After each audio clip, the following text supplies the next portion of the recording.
Hi, I'm Steve Kep, co-founder of From Day One. In today's webinar, we'll be exploring a timely topic, fostering a community while working remotely, as so many of us are. This year, the great work from home experiment has proved it works in many respects, but employers need to make sure they maintain the intangible community ties that bind their organizations together. What sustains a shared purpose and identity? What supports the informal ties among employees that can spark innovation? How can engagement be fostered outside the traditional hierarchy? And where should a company put its community building efforts beyond its workforce? Before we dive into this topic, we'd like to thank our partner LumApps. I will tell you a little bit about them. LumApps is a social and collaborative enterprise communication platform designed to connect, inform, and engage employees no matter where they're working.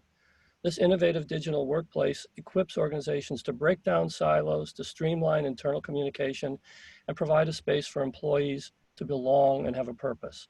Fully integrated with your productivity suite, LumApps simplifies access to all corporate content, business apps, and social features in one place.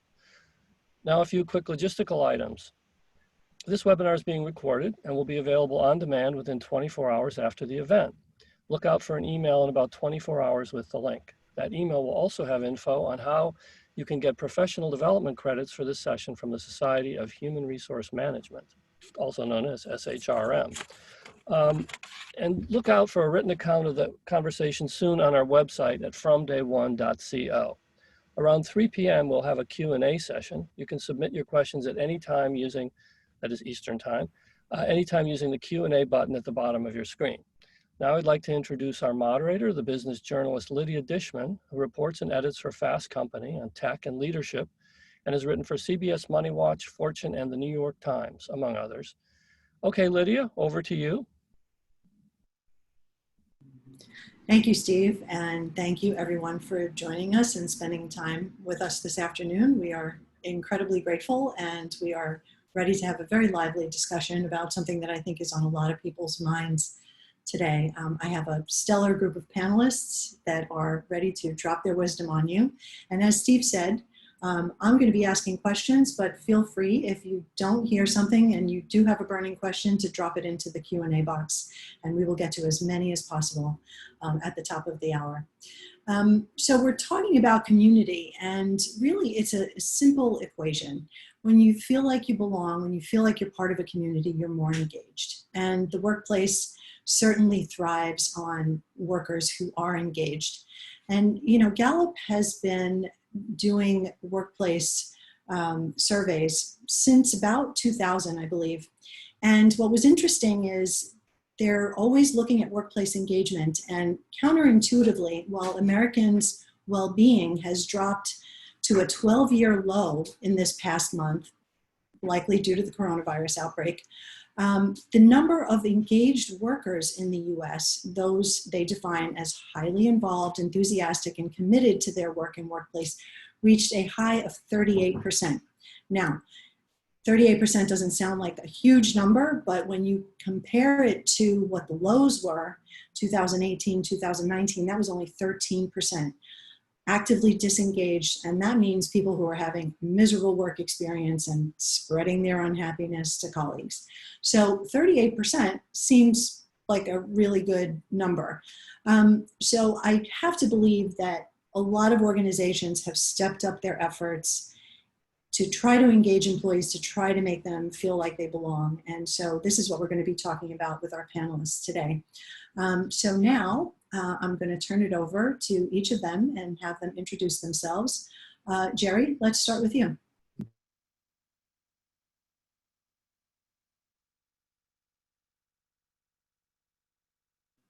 You're on mute, Jeri.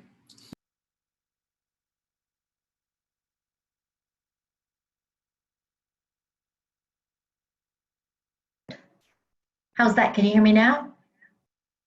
Perfect. So hi, I'm Jeri Hawthorne. I'm the Vice President of Human Resources at Aflac, based out of Columbus, Georgia. I apologize if I'm fumbling. I have a bit of an echo.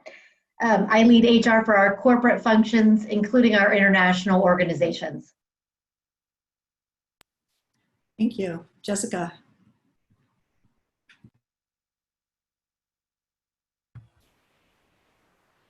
You're on mute too.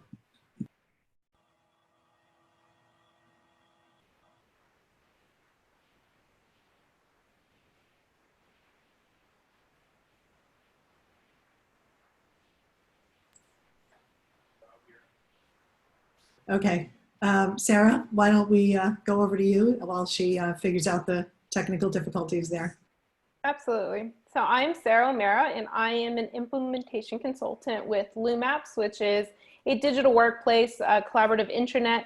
And as an implementation consultant, I help enterprise organizations implement and strategize a digital workplace. So this is right up my alley. I'm really excited to talk about it. And as a bonus, I've actually been working remote for about 3 years now. So excited to talk about, office life versus working remotely. Oh, so there is a before and after story to be had here. Absolutely. Peter, how about you? Yes, good afternoon. My name is Peter Nelson. I work for a company called WSP. WSP is an engineering consulting services company. So we build stuff and we build big stuff like subways, railroads, highways, buildings, things of that nature. I lead our talent management group here at WSP, and that consists of our college program, our talent acquisition team, and succession planning. Thank you. Okay, I'm going to try to kick it back to Jessica. Is she ready? Yes. Yes. You don't know with these Zoom calls sometimes. I was on both my phone and the computer. But hello, I'm Jessica Torres-Soto. I'm the SVP, Head of Diversity, Equity, and Inclusion for the U.S. for IPG Mediabrands, as well as I'm Initiatives HR Business Partner for the East Coast. So that is my role. I've been with the companies over the course of 20 years, and I have been a partner to many companies within the IPG family. Thank you. So my first question to you, I'm going to take this as a little bit of a speed round. I want to know when your organization started working remotely, and I want you to briefly tell us what's changed in terms of employee engagement since then. You don't have to go too deep into this.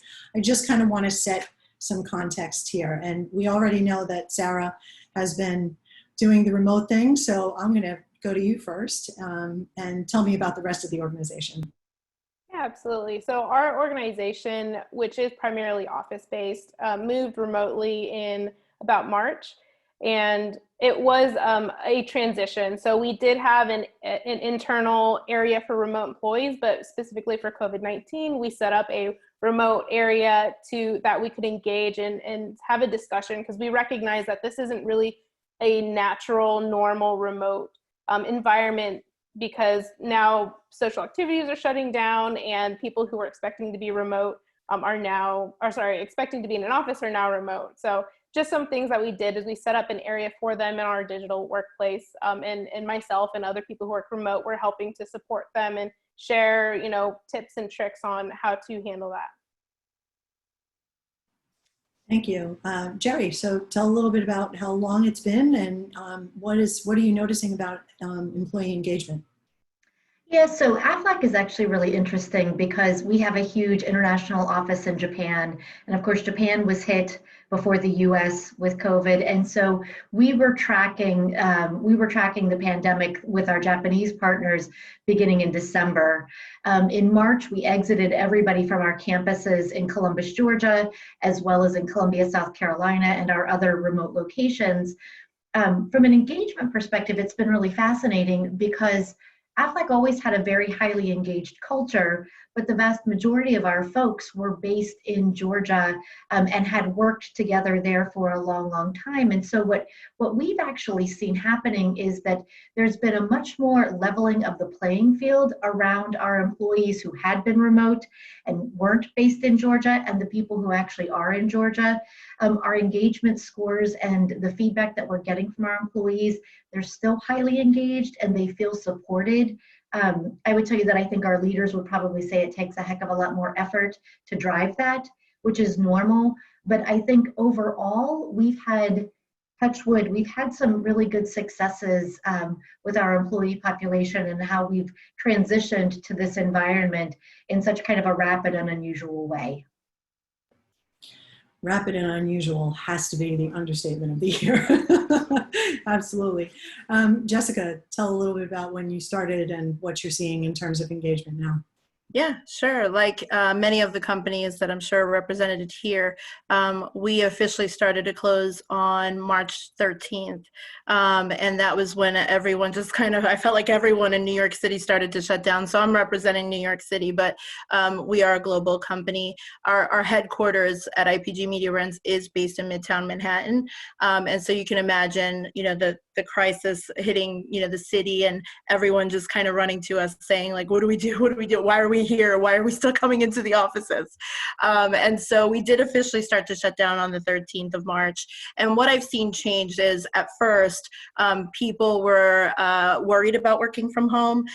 We're the advertising, marketing, and communications field. So we are used to being in conference rooms, collaborating together, winning new business together, and things of that nature. And so what I have seen changed over time is that we as an industry are much more open to a work from home situation now, seeing that we've actually won new business over like Zoom and Microsoft Teams chats, so learning how to pivot the way in which you work to even having to do all of your presentations on video conference calls, and knowing that it can work, where in the past, as an industry, we were so close-minded to allowing people to work from home. And so that has changed, as well as the fact that regions almost don't matter anymore. Like, we're having much more collaborative conversations over calls that forget that you're in Los Angeles when I'm in LA, and we can collaborate as teams now because we can do this way more, where before everything was so, well, meet me in this conference room in New York City, and if you can't make that, then you can't be a part of that collaboration. So that has definitely changed over time. Yeah, it's that, adapt or else mentality for sure. So Peter, I'm going to toss it over to you. Are you noticing difference in engagement during this time that you've been working remotely? Are people more likely to communicate, jump on a call, or less? Yeah, very much so. We went remote in mid-March, like a lot of other companies. I think the first 30 days were focused from an HR standpoint, focused on people getting comfortable working in this new virtual world, right? As well as focused a little bit on mental health. We then kind of pivoted towards how do we make sure that the passive relationships that are built when you go to get coffee with someone or when you see someone in the kitchen at work, how do we continue to build those and maintain those, right? And so what we're kind of focused on is, trying to build more intentional connections, asking managers to be more, you do have to work a little bit harder to connect not only with your team, but have your team connect with other people in the organization, right? And I think one of the more impactful ways is doing that through video and making sure that we're utilizing the technology to drive those types of connections. Even from a talent acquisition standpoint, one of the questions I started asking at the beginning was, would you accept a job from someone you never met face-to-face, or would you offer a job to someone you never met face-to-face? And, the initial reaction was no way, right? But, we're working remote.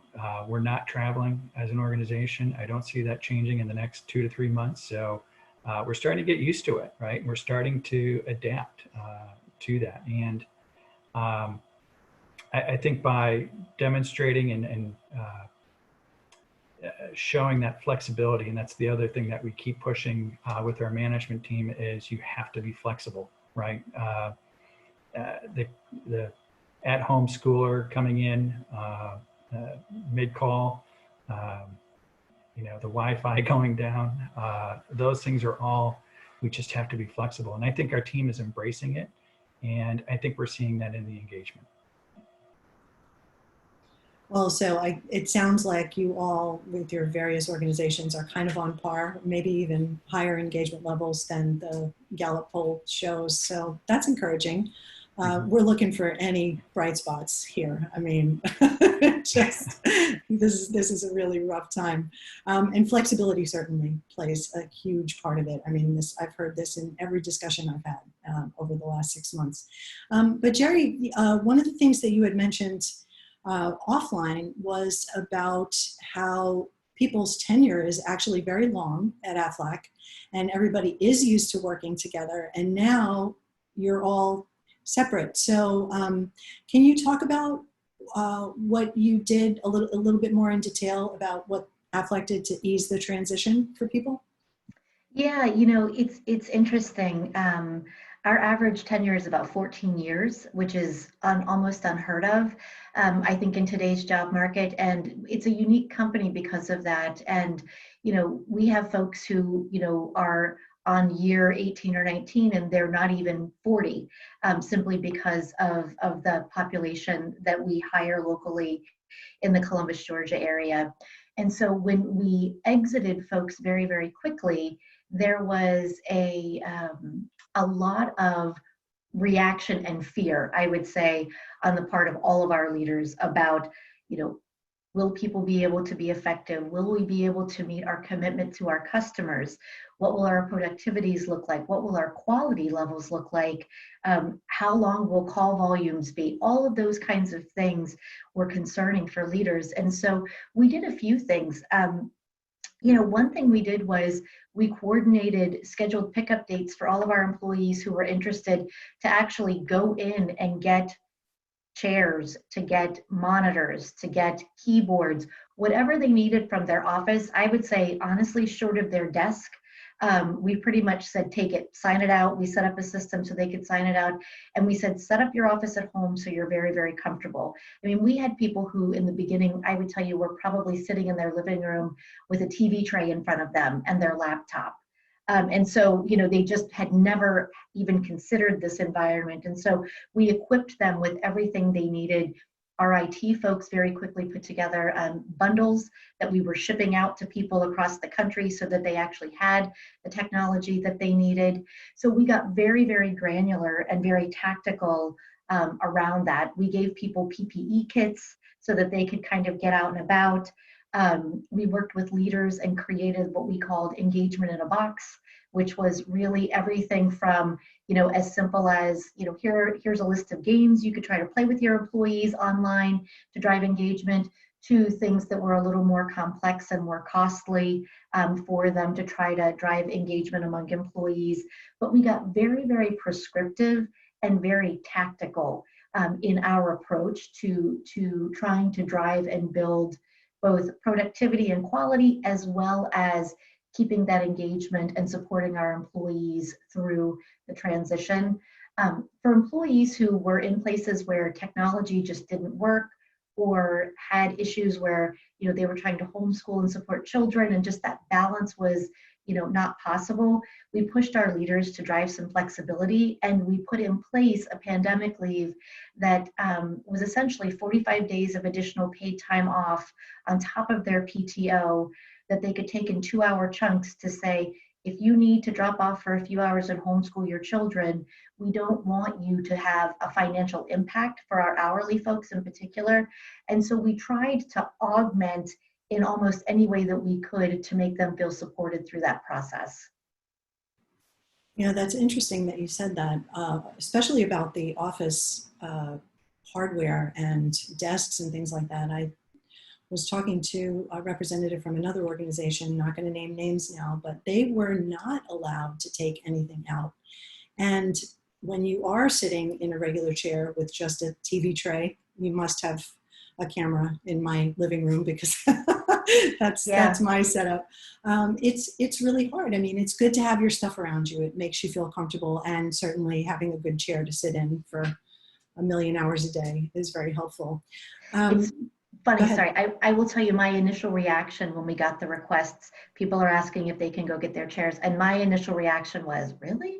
I mean, I was kind of just shocked by that, because I thought, well, that's, because I worked remote, and I'm fortunate. I've had an office set up at home.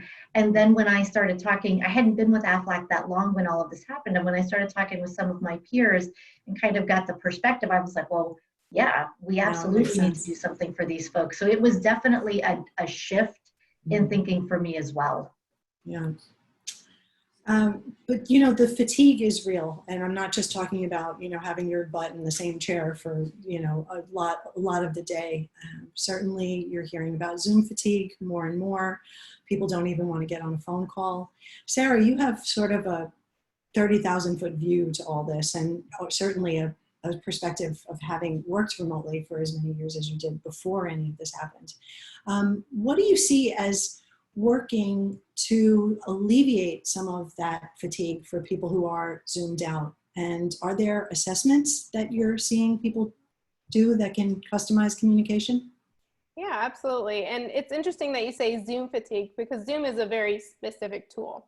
And I think that especially for remote workers, there are a lot of different tools available, but it is important to have a central portal. And so, you know, anything that you have available to you that's like a digital workplace, whether that is SharePoint, if that's Google Sites, anything like that, is going to be really helpful to give them a doorway to your company. It's essentially, it's truly your digital workplace.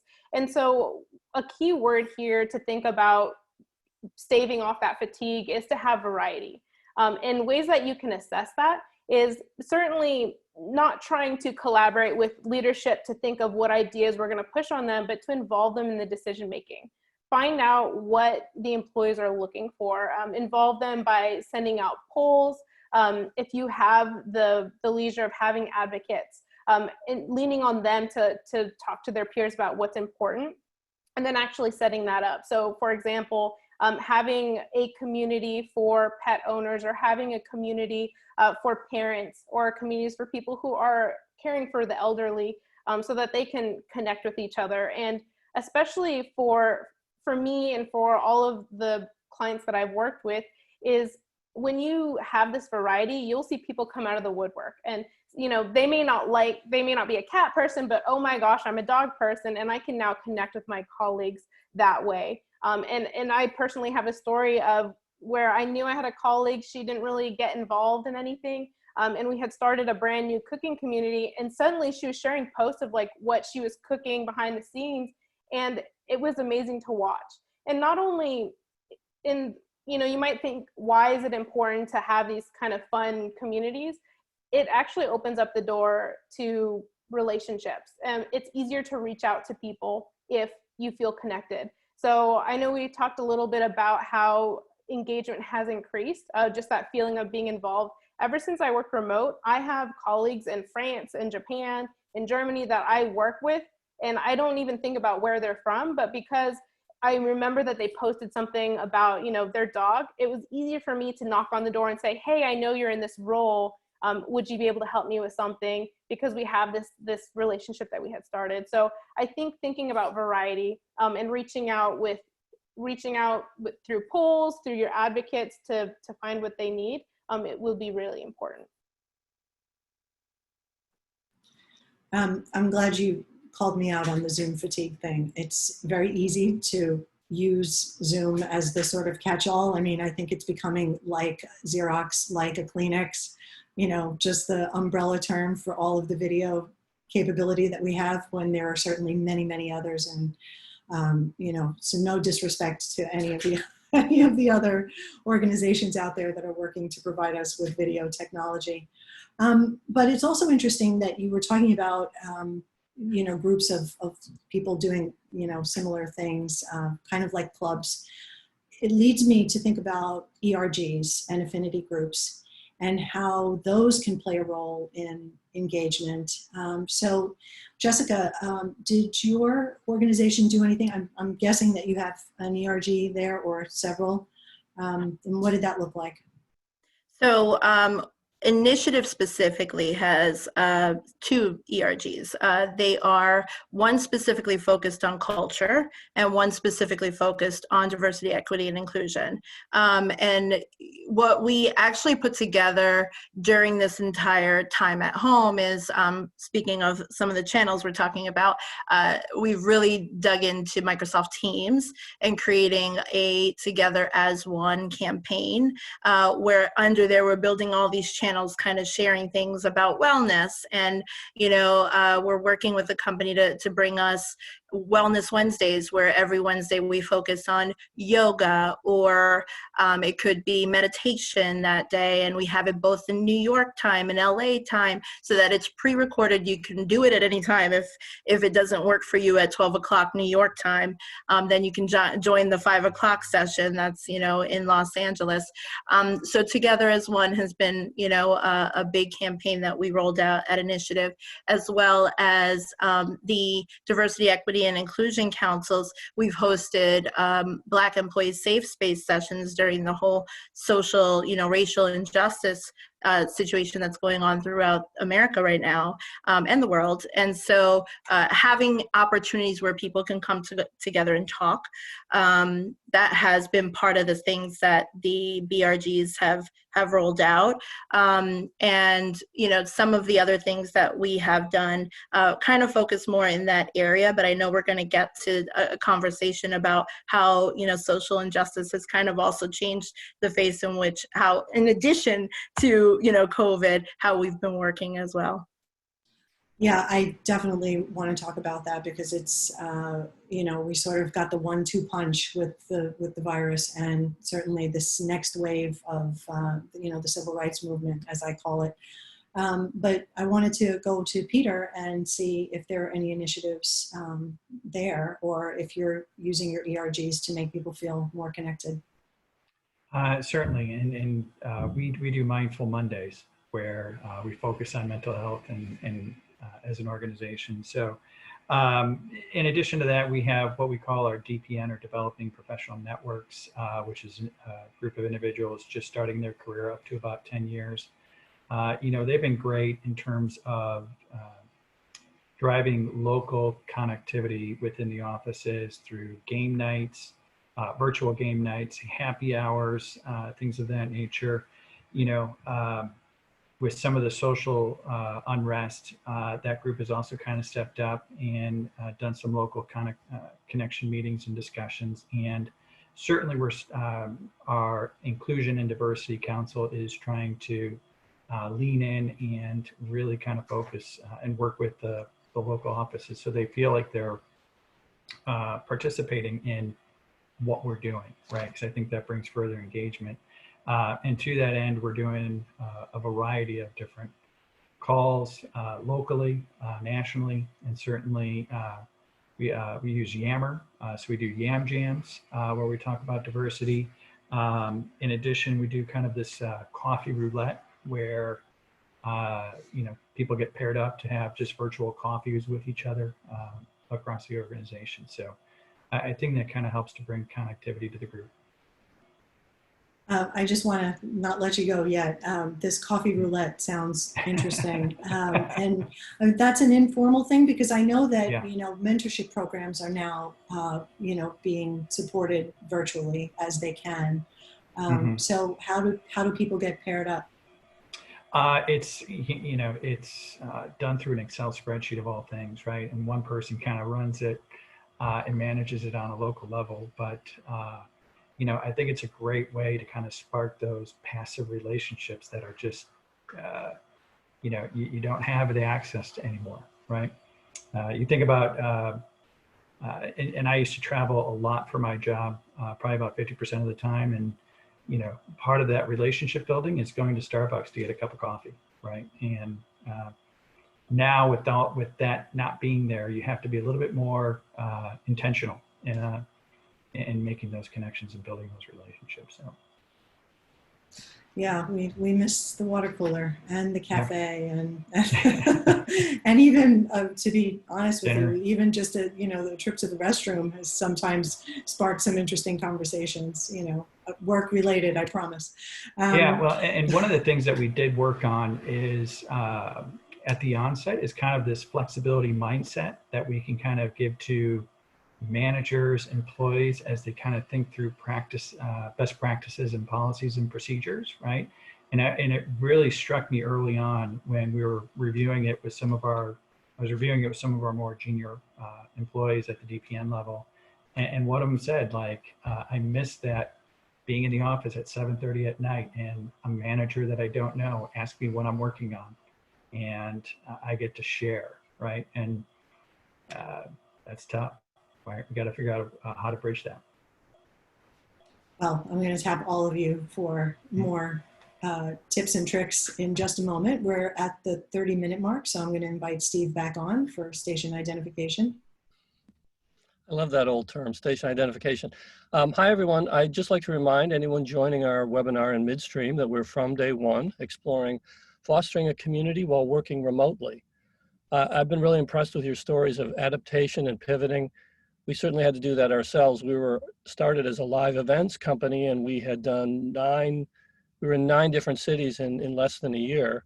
And of course, as of March, we had to switch quickly to a digital application. And it's been really gratifying to see how ideas and stories and personalities can come across in a digital format. I have to say, the one thing I miss is the buffet lunches that we put on. We really did lunch well, but hopefully lunch will be back before too long. Back to our programming. Our sponsor is LumApps. As a reminder, you can submit your questions at any time, and we'll answer as many as we can during the Q&A session. So now back to you, Lydia. Thank you. And yes, when I say station identification, I am totally giving away my age because that is an old school term. But anyway, there we are. So yes, flexibility, pivoting, trying to figure out workarounds to get people to talk to each other. But I do want to come back to this notion of what people from organizations are doing to address the racial unrest. I don't even like to say it like that because I think that softens the edges too much. This is a crisis point that we are in. Multiple crisis points, and that should not be downplayed. And certainly, I'm just wanting to hear as many stories as possible of how your organizations are dealing with this and what responsibility do leaders have to foster a sense of community within and without their organizations, and what you all are doing. So Jessica, I'm going to start with you because you had brought it up first, but we're going to talk to everyone about this. Okay, well, it's a passion point of mine too. I mean, obviously working in diversity, equity, and inclusion. When George Floyd passed, I think it shocked the entire world into not only are we working from home, but we're really paying attention, you know, and not that this wasn't happening before, because we all know that this has been happening, you know, for a very long time, but it did force everyone to pay attention.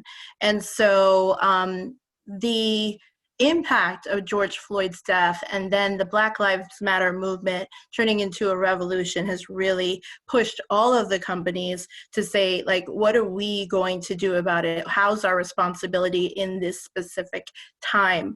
And I think our employees are looking to leadership to address it, whether we like it or not, and to stay quiet is not the option. And some agencies, some companies have chosen to be quiet, but IPG Mediabrands did not. I mean, we did come out and address it almost right away. We had our CEOs make statements, just, you know, if there is someone that you need to talk to, these are the list of the people that you can speak to. And we had volunteers across our entire network just become advocates to be able to speak, you know, to people. Just speak to people.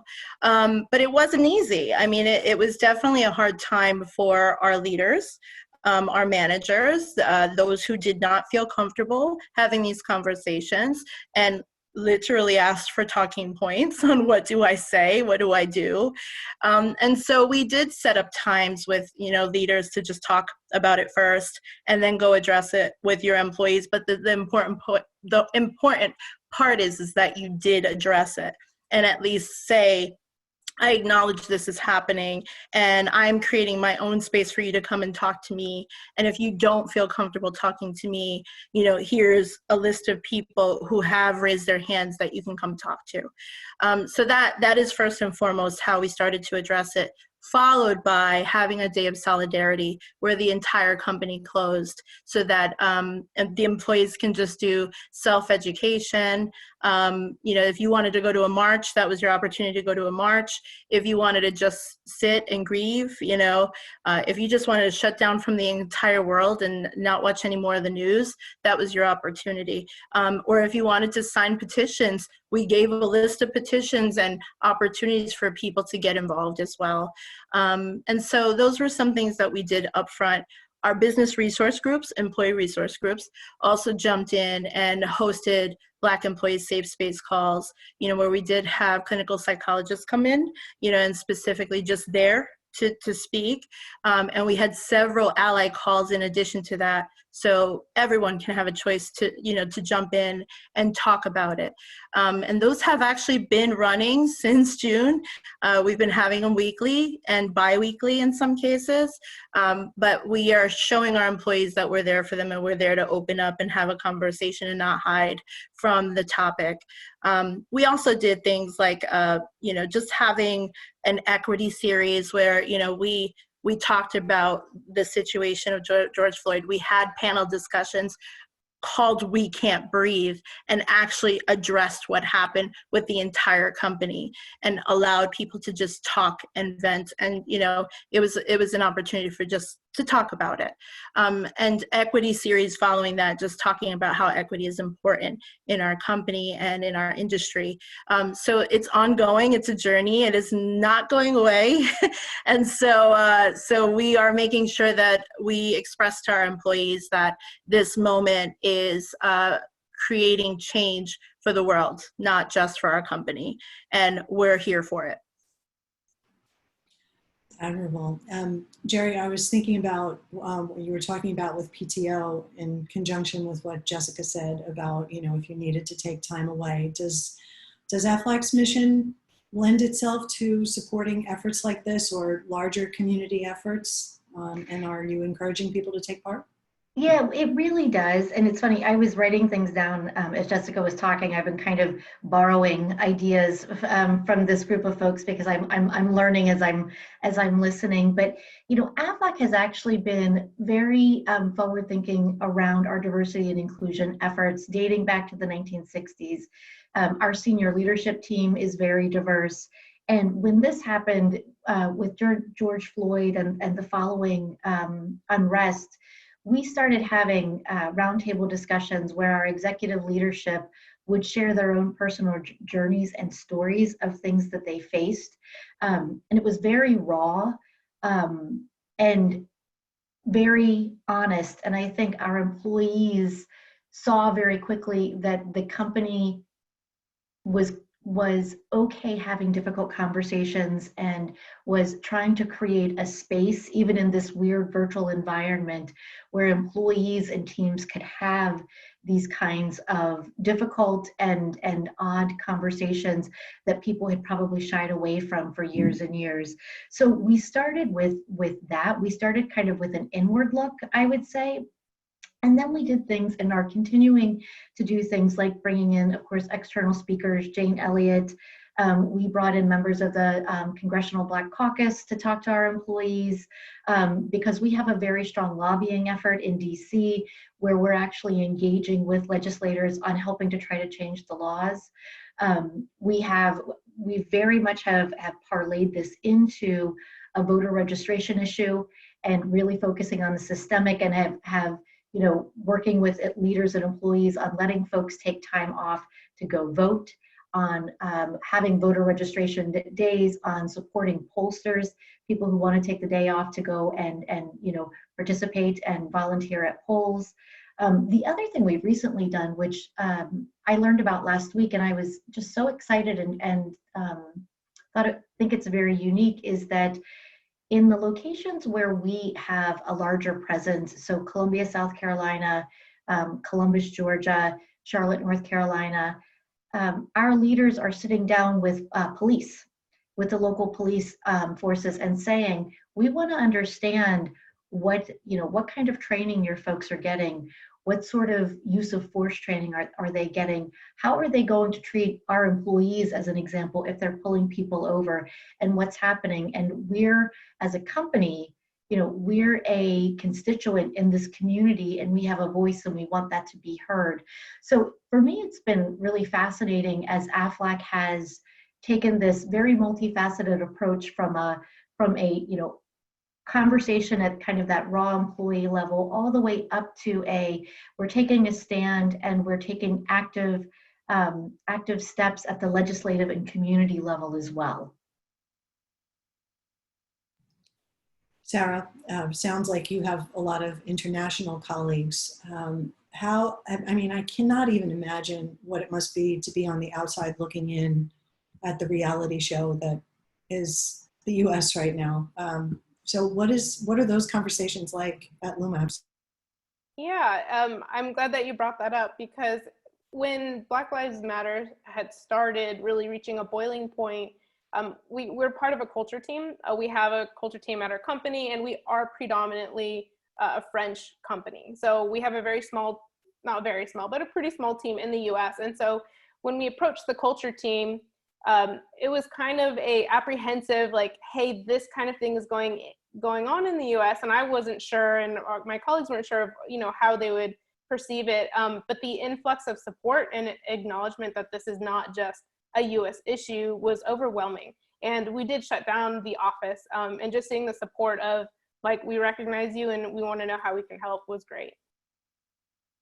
And this is speaking from, a smaller company, because I know that my panelists here, they come from larger companies, but for any listeners who are from smaller companies, just finding small ways of what can you do, how can you connect with your colleagues to show support and show support in the community is really important. And it doesn't matter how big or how many resources you have, every little bit counts, especially for each individual employee who might feel marginalized. I'm not going to let you go just yet, because I'm glad you said that. Are these things sort of organic? When you take the initiative yourself, do you feel like you have to tell your supervisor or someone else to, in order to feel like it's okay to do that? Or, what would you advise someone that is in a small company? Yeah, if it hasn't come up organically, you can be that driving force, because nothing really comes up organically. Even Black Lives Matter, it started with a group of people who stood up. So definitely, even a small organization, just one person, if you see nobody else reaching out, reach out for that extra support, get one more person, then get another person. So you can definitely grow and make it become organic on its own. Once you get enough steam, it'll definitely get that support that you need. So, Peter, over to you. Tell us about what community efforts or you're all working on there. Yeah, I'm glad I get to go last. I get to write down all my ideas and get my notes all prepared. So, well, and I did also want to make sure that you addressed if there's anything happening about the fires as well, because let's not be remiss in talking about that. That's a huge blow to the communities that are victims of that. So a couple things that I would say. I think one of the encouraging and interesting aspects of everything that's been going on as it relates to Black Lives Matter and George Floyd and others is it has had a global reach and a global impact, right? And I get on calls. WSP is a global company. We probably have about 45,000 people globally. And so I would get on calls with my counterparts from around the world, and we would do a first half update on COVID and our reaction to it. And then we started talking about inclusion and diversity and what are we doing to address those things. And it was encouraging to hear my colleagues around the world kind of taking those steps and hearing the ideas that they have and have implemented and being able to borrow that, right? In addition, Jessica, I like what you kind of talked about. I'm a big, it's a journey, right? This has to last, and this one feels different, right? I do feel like this has some staying power, and I think we're kind of, hopefully kind of going to have some real impact as a society as we kind of move forward. So what WSP has kind of done, certainly we have an Inclusion and Diversity Council that we launched in late 2019, right? And so this group has kind of stepped up and, they readjusted their 3-year strategy plan. We're in the process of communicating that out. We're engaging with, third parties to kind of learn how to have these conversations. I think that's one of the more critical aspects of this is, teaching managers and employees how to talk to one another productively so that we kind of move forward. Certainly, you know, everything that we do, you know, from my standpoint, has that inclusion and diversity lens. And, you know, we were able to kind of shift some things and really kind of stand up some of the things that we were doing, including building new relationships with historically Black colleges to try to, in addition, we're thinking through how to do STEM internships at the high school level to really kind of help grow this stuff from the ground up. As it relates to civil engagement, you know, one of the things that we just announced to our group 2 weeks ago is paid time off if they want to be a poll worker, right? So we're really kind of asking our groups to get involved at the state and local level to foster change.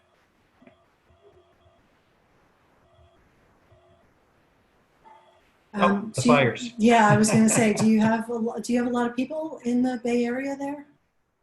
We do, right? We certainly have across California as a whole. So we have offices in Southern California, 2 or 3 offices, LA, Orange County, San Bernardino, San Diego. So we're throughout the area, and it kind of comes back to being flexible, right? Encouraging managers to check in with their teams, right? See how they're doing in terms of, you know, everything that is kind of happening around them, right? Because it's one more thing that we just have to get through, right? And so really, you know, being able to be remote and being flexible is really what it's all about, and empathetic, right? You know, one of my teammates is in Fresno, right? And, you know, texting him over the weekend, how you doing? What's going on? And everything was good. Everything was safe. But then, you know, just yesterday when we were connecting, he talked about how his sister had to evacuate, and now they have, he's got 4 new roommates, right? And just got to deal with it, right? We'll get through it. Be flexible. So. Well, I have to believe that every conversation I've had, the word flexibility comes up, the word empathy comes up. So, you know, I have to believe that those quotients have gone up, hopefully even just a little bit, because, you know, there's always a technical difficulty. There's always someone around and some other thing happening. So we just have to have a little more grace and patience for each other. Yeah. But, you know, I kind of want to turn this a little bit to another direction, in that while we're doing all of these things, you know, the ERGs are working, the critical conversations are being had. I'm wondering about just plain old collaboration.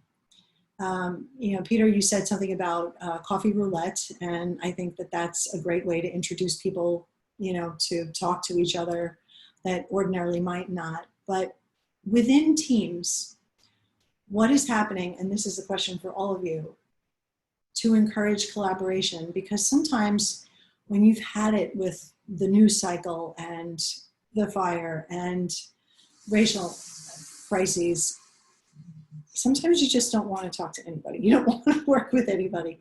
So what are you doing to foster those connections so that teams can be collaborative, that they can be innovative? Jeri, I'm looking at you first.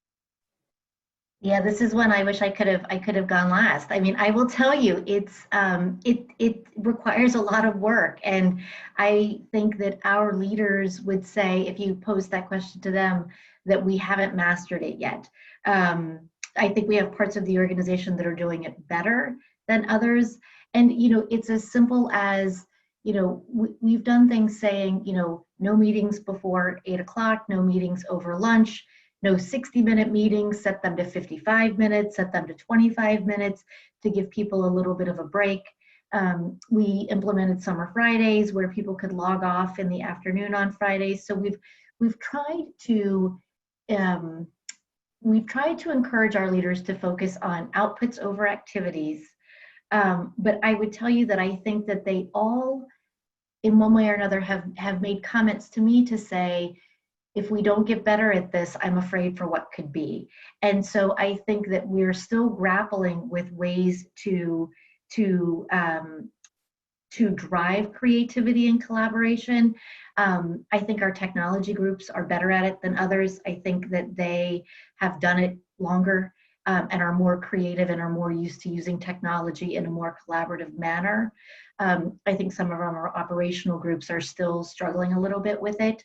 But, you know, things like Microsoft Teams, things like virtual whiteboards, we've started to drive that across the organization.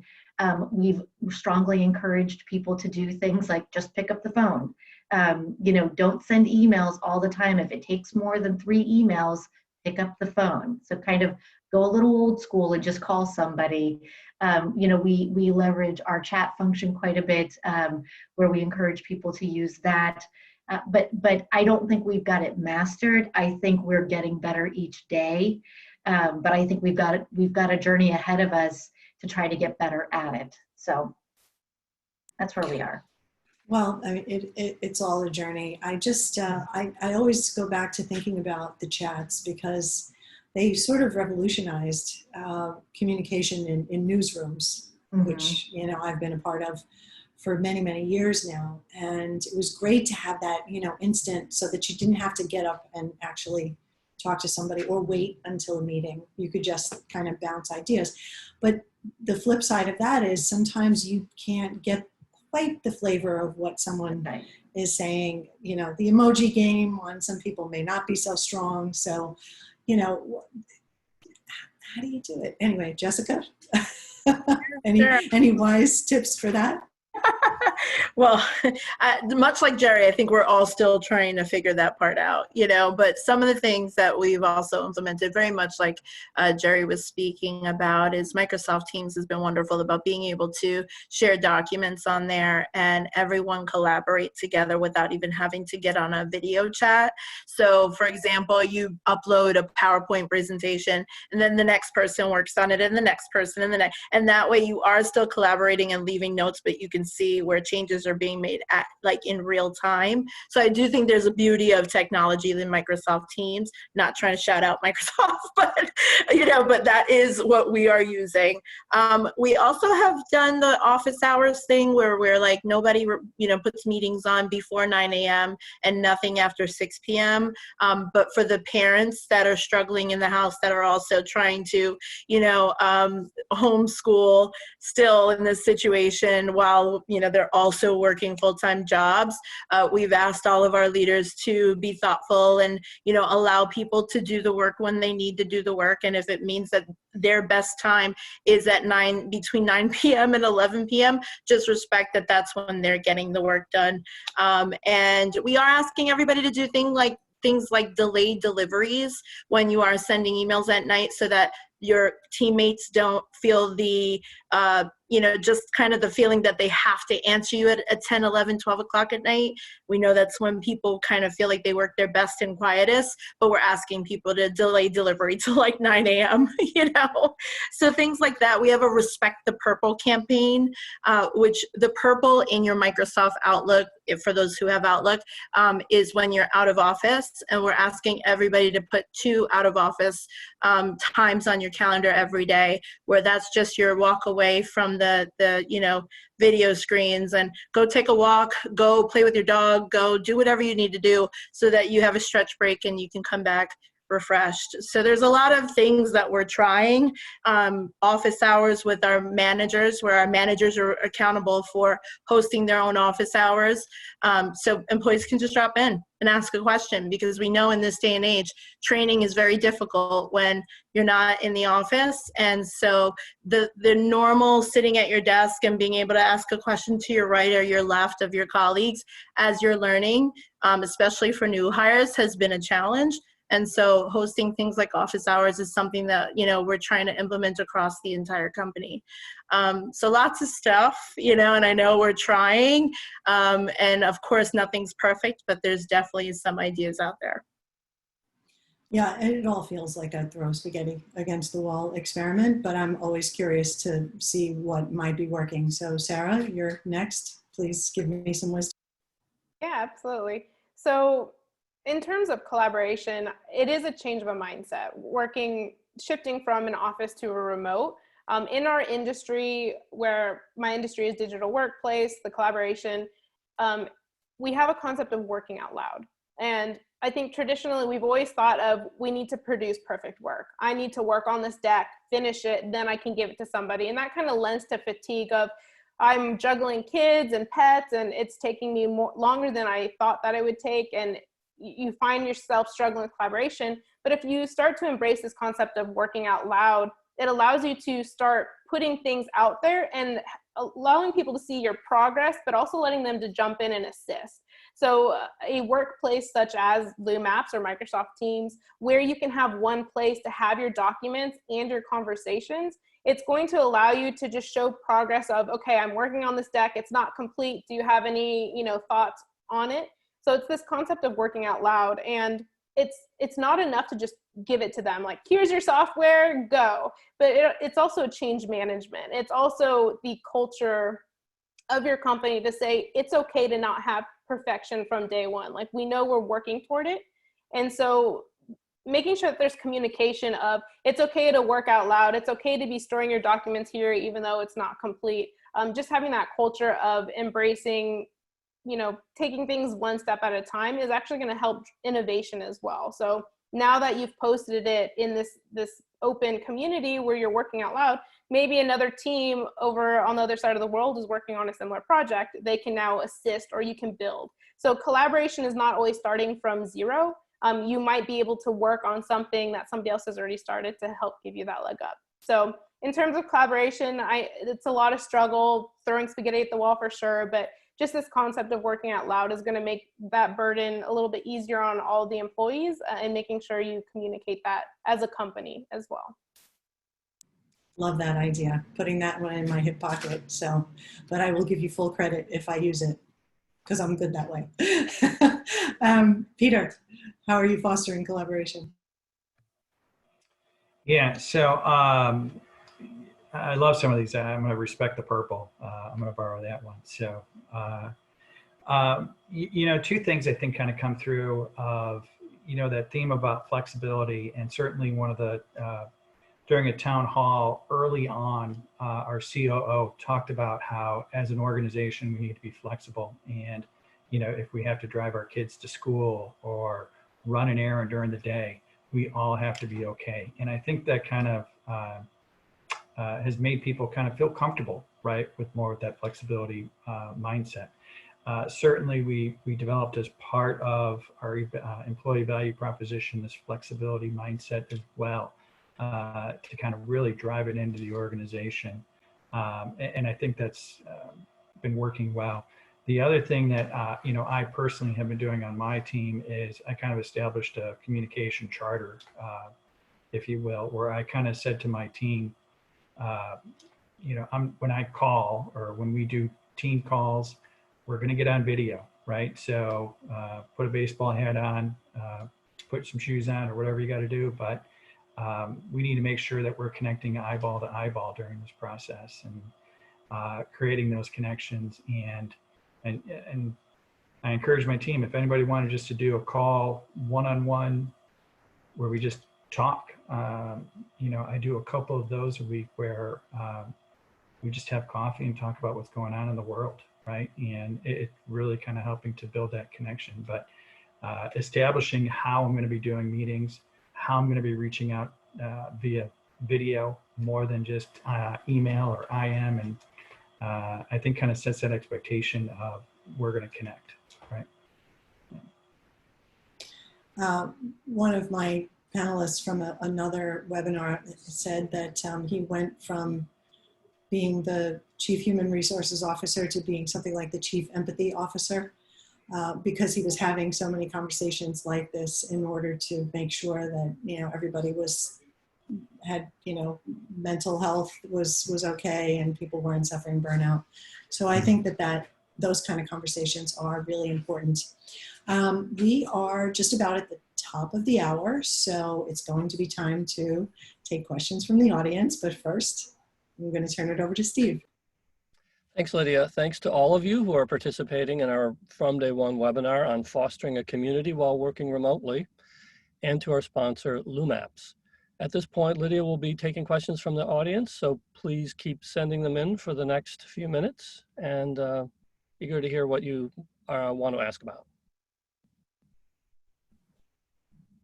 Thank you. Well, this first one is actually something that I find incredibly interesting. I keep hearing about how the pandemic has been sort of the great equalizer with people working remotely and working from anywhere, a lot of leveling of the playing field. However, and Eileen is asking, there are some people who don't have an ideal work environment at home. What are you recommending for those remote workers? And I'm sure that that can be in terms of engagement, but also whatever tips and tricks you have for those who are not able to go in and take their office chairs, like those that who work with Jeri. Would like to take this one.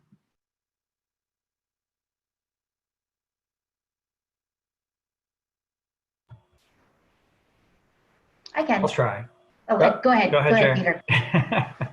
Jeri, I think you had the best idea, but you know, that's been one of the things that I think we have to be most flexible about and most understanding and empathetic about, is that everybody's at-home work situation is going to be different. You know, I felt like the first 30 days of this pandemic was just understanding Wi-Fi and how to make sure that 3 people in one house could successfully use it. And you know, that's kind of the approach that we take, is that every situation is going to be unique. We're going to have to kind of address it on a one-on-one basis and just be flexible. You know, we did have people inquire about taking monitors and chairs, and some of that I think has happened, but no standard policy or anything like that. And I would just add, so you know, we're in a unique situation in that the company has a decent amount of resources, and so what we tried to do was to allow people to purchase what they needed on behalf, and the company could provide that. And some people that meant greater, and some people that meant they didn't need as much because they were pretty comfortable. You know, we tried to give people hotspots if they didn't have a phone before and they didn't have Wi-Fi. I mean, you know, Columbus is about 90 miles south of Atlanta. And so we have some folks who live in pretty rural areas, in all honesty. And so they might not have access to good Wi-Fi or even internet connections where they lived. So we did things like that. In the summer, we tried to do things, we tried to get creative, where we purchased access to online learning platforms, kind of summer camp type activities, where we said to employees, you know, here, they're targeting these age ranges. We've purchased this many subscriptions, kind of first come, first serve. Let's see what you think. So we tried a number of different things to try to make it more comfortable for people. And then we still have some people on site. So in situations where it was just not absolutely feasible, we allowed people in a very, very controlled way to come back. So about 2% of our workforce is actually physically in some of our buildings. We took a number of safety protocols and distanced and moved people around, and, you know, extra cleaning and all of those things that I think most companies are doing. But we did allow a very, very, very small percentage to actually stay on site if they really needed to and had no other alternative. And I wanted to jump in just to talk a little bit about the tools and technology as well. So you might need to take a look and take stock of what tools your organization has available that you may not be utilizing. For example, our company, we have a mobile app, and I do know that some customers don't actually use it right now. So you may need to brush it off, see how we can meet the needs of people who may not have a solid connection, or they don't have a home office, but they can still connect from their mobile device. And it will also take not only just saying, okay, we have this tool available, but training as well. So understanding that your users may not have the technical knowledge of actually how to use, for example, a mobile app or a specific tool that they're using for chat. And so just making that available and helping get them comfortable using it, because they may have that resource and not know it's there. On a somewhat related note, Katie is asking, what's a safe way to check in with employees about their mental health without intruding? I mean, I feel like it's sort of the same question, because you don't want to ask somebody who may not really be ready to divulge, hey, listen, I'm living in a, tiny apartment, with 3 other people. Like, they may not want to tell you that, but the mental health issue is also that kind of like, some people will tell you too much, other people don't want to tell you anything at all. So Katie's saying some employees might be especially cautious about sharing honestly with HR. So how do you draw them out? Jessica, you're nodding, so. Yeah, no, I actually, we've been trying to do, asking all of our leaders and managing directors to, do a little bit of a campaign on checking in on your team members, but doing it on a getting to know you basis. So using the, just checking in on you from your team members to kind of pull out what's going on in your lives. HR separately is also doing random getting to know you sessions with people, just to like have a conversation and use it as a positive way to draw them out, to just say, I'm just checking in on you. We haven't had a chance to grab coffee at the coffee bar anymore, and using that as an opportunity to see what kind of comes out of that conversation and dig a little bit deeper as to their personal situation, to see if they'd be open to sharing their, some of their challenges, so you can help them. Does anyone else have anything to add about drawing people out without? The only thing I would add is that some of our leaders have done a really nice job of sharing their own vulnerabilities and talking about their own challenges, and even our CFO had a town hall, and he kind of took the computer and sort of showed and said, look, I gave my wife the office and I'm working in this room, and it's, look at my desk and look at my table. And so some of, not consistently quite, in all candor, but we've got some leaders who have really been trying to draw people out by kind of sharing their own vulnerabilities and the challenges that they're feeling and facing as well. Always a good plan. Nothing like sharing your own story in that way to get people to see that you're a human too, not just a manager or supervisor or a chief executive. Peter, you looked like you were nodding. Did you have something to add to that? Yeah, I was just going to say, I think that's a great example of, showing that empathy and through vulnerability and turning it on themselves to kind of say, here's the things I'm challenged with.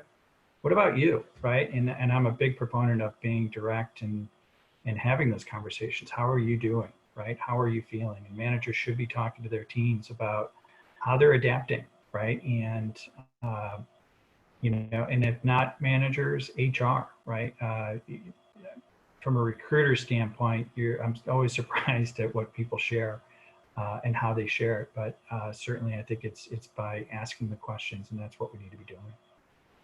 Peter, you mentioned something that just sparked one other thing that we've asked people to just kind of try out for size, which is before you start your team meetings, just go around the room and say, doing a check-in on you. How you doing? And that may open up a dialogue there, but also just show empathy as a leader. Like, we don't have to dive right into work. Let's talk about ourselves first. Well, and one of the practices that we talk about here at WSP when we start meetings or large meetings is we do a safety moment.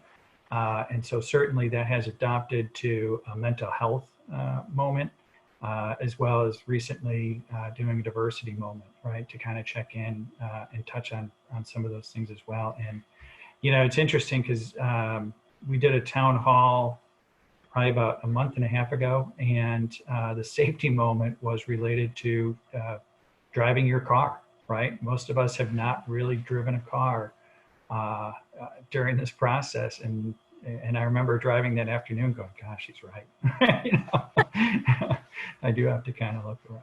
So it can be simple as that. Yeah, I mean, safety is emotional safety as well, I think. So so that's a really good way to put it. You take a safety break and check in. Andrea wants to know, polling employees was mentioned to gauge interest and involvement on different programs. Logistically, how would you suggest gathering data? So Is this sort of a, spreadsheet analog type thing, or how are you polling people? Sarah's not. Yeah, I mean, that's a great question, because I've seen organizations where they have really great intentions of leaving it an open comment box, and they get hundreds of thousands of responses, and now somebody has to parse through that data and figure it out, and it's not very scalable. So yeah, right? I think we've all been there. But a way that you can do it is without trying to box them into making decisions, but giving them a scale, because scales are easier to quantify. So if you say, would you be interested, or you can do it from the perspective of, I'm interested in cooking. And you can have a scale of 1 to 5, what's their interest on that? And so especially if you're a large organization, you can pull greater data and saying, okay, there's a great need for this, but not so much of this kind of need. So it requires a balance of doing like a scale kind of question for quantifiable, but then you may also want to include 1 or 2 questions, a short answer, not like a paragraph, of what they would like to see. So if you didn't see something you would like to see, what would that be? And hopefully they'll put 1 or 2 words, and that you can use that data. So for small companies, I think you should be a little bit more open on, tell us what you would like to have, and maybe give some suggestions, but definitely for a large organization, thinking about what's reasonable and scalable.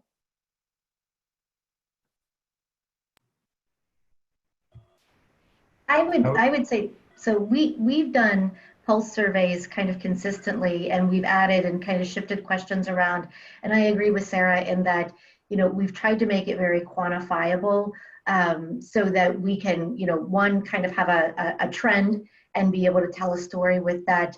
But we've simply done them via SurveyMonkey. So early on, we debated on how kind of, structured and if we wanted to bring a vendor in and all of that kind of stuff. And we just said, we'll do it ourselves, SurveyMonkey, 10 questions, kind of 2 qualitative and the rest quantitative.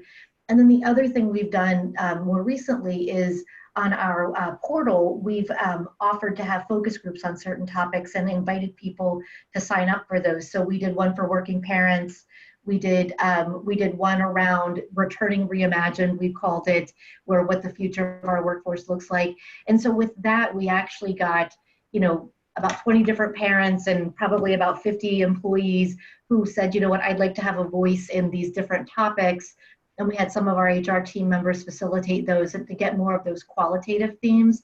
So we've tried to do a little bit of both, but the quickest and easiest that we've found, especially with the pandemic and kind of that quick hit and the trend, has really just been doing those pulse surveys or those SurveyMonkeys and gathering the data that way. Yeah, Jeri, we also use SurveyMonkey for a lot of different polling features.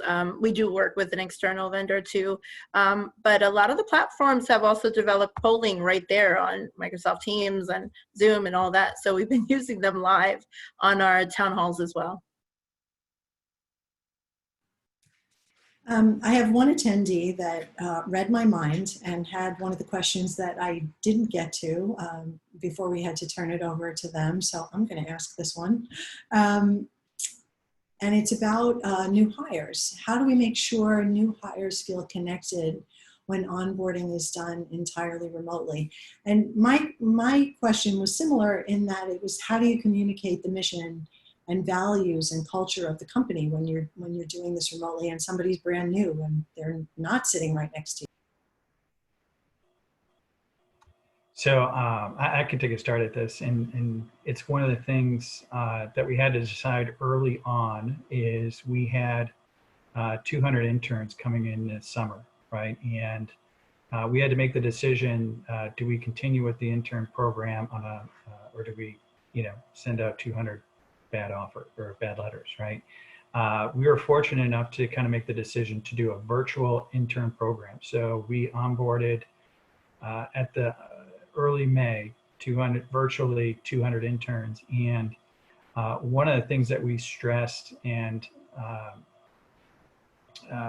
increased throughout the program was the connections, right? So instead of assigning one buddy within the organization, we assigned 3, right? And we told those 3 people, You need to connect with them once a week. Here's a conversation starter to get you going. Get it done, right? And then the other thing that we did is we did weekly lunch and learns where we talked about the organization, and we left it with more Q&A at the end. We've then taken that and kind of applied that to the experienced hire, from the technical piece of shipping laptops, doing the I-9s, getting them up and running technically. We're doing a really good job, knock on wood. And now we're kind of focused on managers, like really kind of saying, get the connections going early, right? Set up a regular touch point with them, connect them via video as much as you can. And we think that's working pretty well so far. Being more intentional is really what we're focused on.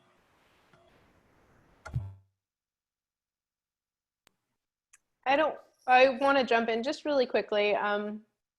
I know I've been beating the drum of digital workplace and collaborative intranet, and I know that's my company, but I'm in this industry because I really care about it, and I think it can make a difference. But planning to have your onboarding in a virtual location is beneficial, not just right now, but in the long term. If you do have remote employees, you are going to have to accommodate, and I think we are shifting more toward remote. And having a virtual onboarding is going to allow you to connect them with the entire company, and you can guide them through a virtual experience of showing them what your values and what your mission is. And so, for example, as part of our onboarding for our company, we have new employees who post like a new employee blog. And so we're all following it, and we get to introduce and see what their hobbies are and get to know them a little bit. And so just building it into kind of whatever employee engagement program that exists, making sure that you include from day one all those new hires that are coming in, seeing if you can give them more visibility and spotlight and able to connect them. So virtual onboarding, huge proponent of that if you can manage it, but it'll let you have all the resources in one place and just guide them through that experience and connect them with a lot of different people in the company. I was just going to jump in and say we've done some of the same things with buddy programs where, you're getting paired up with someone not necessarily in your department, but in a completely different department. That way that's kind of like your culture ambassador who tells you about, the agency, the company, the culture, the town halls that we have biweekly that, just who are the key stakeholders at the company, introduction to the culture club, introduction to the DEI committees, and these are all the places that you can get involved.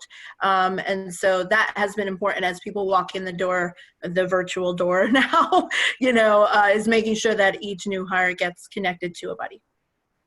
Yeah, and it's kind of like how for new hires in an actual office, you would say, here's this room, here's that room, but now you can kind of say, here's the cat room, the community over here if you're interested. If you're not, here's a cooking community over here. So it's a very similar experience, but just tweaking it a bit. And I think one of the things, one of WSP's guiding principles is being a future-focused organization. And, being here just over 3 years, it's one of those things that I saw being lived or actually happening in the 3 years that I've been with the organization. And so even pre-COVID, it was very future-focused organization. And now in this post-COVID world, it's a great thing to be able to rely on and be like, virtual onboarding, well, it's future-focused, right? We got to all be future-focused. So it makes things a little bit easier. Can we just fast forward to the future? So that we've got all our lessons. We've been through a lot. Let's just skip to 2022. Here's another one that deals with existing employees. How are your companies addressing performance issues that aren't that obvious now that many are working from home? So it's kind of almost like the flip side of onboarding is the performance review, and that has a lot to do with engagement too. Jessica? Yeah, this is a hot topic for me. I'm sorry, but we have been having challenges where managers are coming to us to get to the point of going on a performance improvement plan. And during this 6-month period where everybody's been working home, from home, we actually, as a team, decided we're going to stop PIPs right now, because it's unfair to say a person who has been working, let's just say for the last year or two in this industry, has the same onboarding experience as someone who's been working over the last 6 months trying to navigate the challenges of a pandemic. So it has been challenging to uncover what exactly is, like, when you're kind of trying to get to the nitty gritty of why a person might be getting to the point of, wanting the manager wanting to exit them, or even having a performance conversation. We're handling this with kid gloves right now and trying to really dig deep back at the manager and saying, what have you done to make sure that your employee is being connected? Have you checked in on them? Have you, brought them into your team meetings? Have you opened up office hours so that you can answer questions that people have? Have you tagged them with a buddy so that they can ask questions of this person?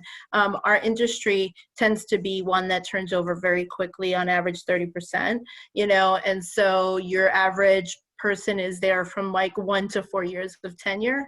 And so that is just an industry issue. And so therefore, most people are in there like 1 to 3 years of being within the company. So knowing that that's the situation and we're dealing with this, pandemic right now, how do you really get to know their performance? If they're really only here a year right now, you cannot compare someone who's had an experience in the offices for the last couple of years to someone who had just come on and should be at their year mark here versus, someone who's been in the office, learning and training with live trainings and things of that nature. So we're really trying to talk to leaders and managers about that and being more empathetic, and being more thoughtful in covering who they're being tagged with, as onboarding and just learning and training, and managers who, may see you're having several issues pop up under them, because that is happening right now. I would say we're similar. So probably for the first, I think, 2 months that we were in this remote environment, we stopped all terminations related to performance improvement plans. So if someone, did something egregious, they could be terminated. But if it was someone who was on who was a lower performer, we said, hold on, we need to kind of get a bit of a rhythm. We're not going to terminate people just for this reason right now. Like, we've got to let people get adjusted. And so we put a pause on that, and we've since gone back, and now we're treating performance management in a more, I would say, traditional, normal, however you want to say it, way, but very similar to Jessica, meaning that we're probing, I would say, probably from an HR perspective, more than we ever did around what the manager is doing, has done, what steps he or she has taken before they've gotten to this point. Is this the first time we're hearing about it, or has this been something that's been ongoing? What are the steps that they had considered? Whether are there other roles that we could consider for the person?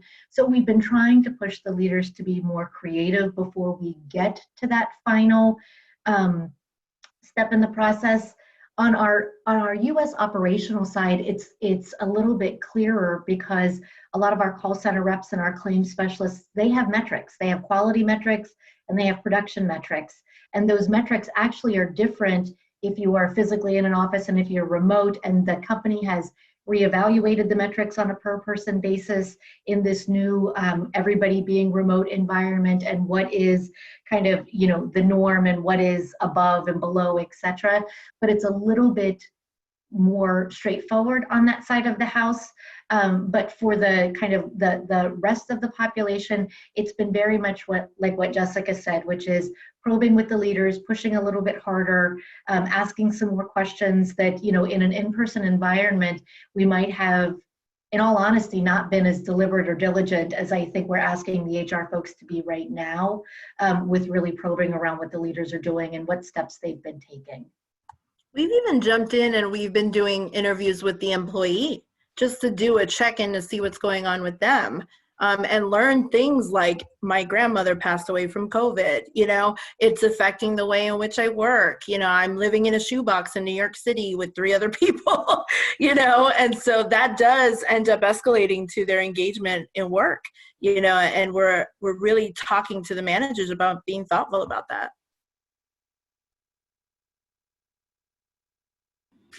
We have so many good questions. We are not going to have time to get to them all. So I'm just going to say to the attendees to feel free to reach out, especially those who've asked specific questions of individual panelists. Feel free to reach out to us on LinkedIn and ask your questions there, because there are really a lot of good ones. We can go on for another hour. But I want to do this, this one that's a general question, and I think it's really important because a lot of people in the audience are probably not thinking of themselves as HR leaders.